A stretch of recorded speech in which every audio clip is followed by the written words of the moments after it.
Welcome back to my channel. Today we are diving deep into a topic that is fundamental to modern programming, object oriented programming, or OOP for short. Whether you are new to programming or brushing up on your skills, this video will give you a solid understanding of the core concepts in OOP. So let's get started. In programming, we often need to organize code in a way that makes it reusable, maintainable, and scalable. Object-oriented programming helps us do exactly that. The key idea behind OOP is to represent real-world entities as objects in our program. These objects can have data called attributes and behavior, which we defined as methods. We'll explore four main pillars of OOP: encapsulation, abstraction, inheritance, and polymorphism. Let's break down each core. Object oriented programming or OOP resolves around creating objects that represent real world things, and each object has its own attributes and methods. Here, now let's dive into four pillars of encapsulation. This is about building the data and method that operate on the data into one unit essentially. The object this hides the object inner working and only expose what's necessary.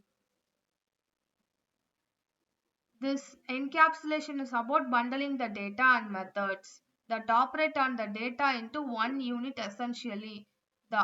This hides the object inner working and only expose what necessary.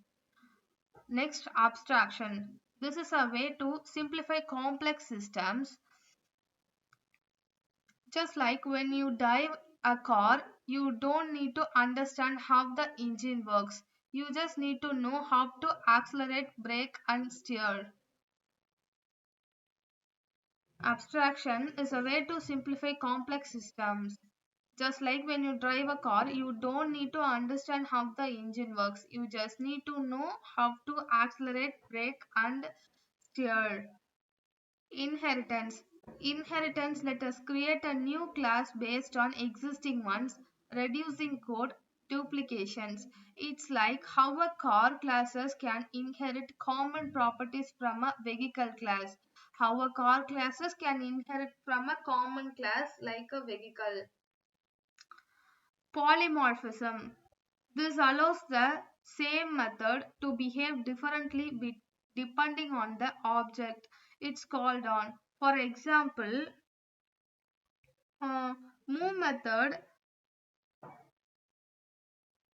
work differently for a car, a boat, and a plane. Move method works differently from a car or a plane or a boat. Okay. A class is a blueprint for creating objects. It defines what attributes and method an object will have. Think of a class as the design plan for a house, but not the actual house. An object, on the other hand, is an instance of the class. Once the class is defined, we can create multiple objects from it.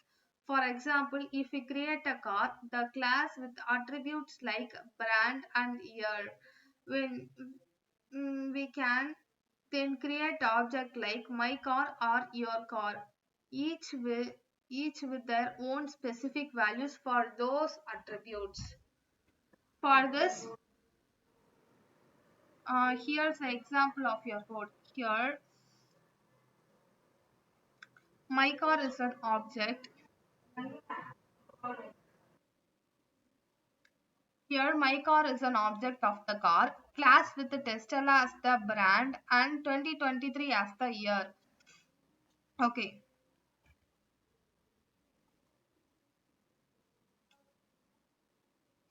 Next, let's talk more about attributes and methods.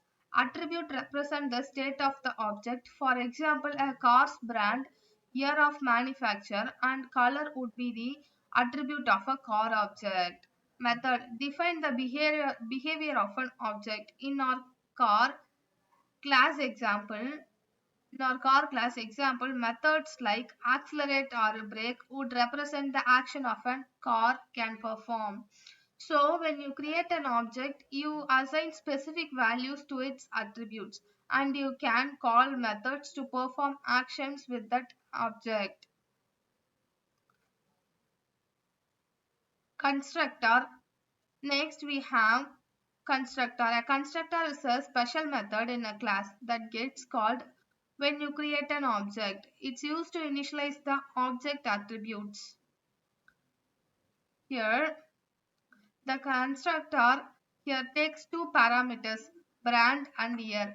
Here takes two parameters, brand and year. And the use of this keyword to assign them to the object attributes. This keyword refers to the current instant of the object. It's useful when you have variables with the same name as the object attributes, like in our constructor where both the attribute and the parameter are called brand.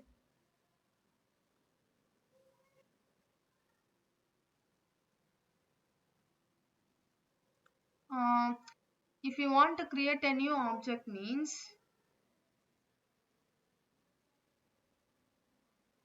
here how to create a new object means car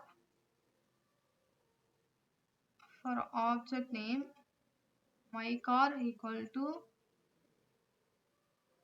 new car. That car we have to brand name as Tesla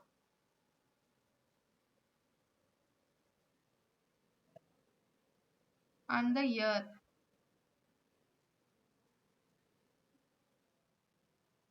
The constructor is called and it assigns the value Tesla and 2023 to the object's brand and year attributes.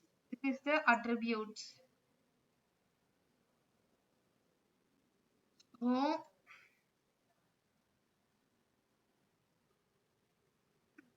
to wrap up today, we are covered the basics of OOP.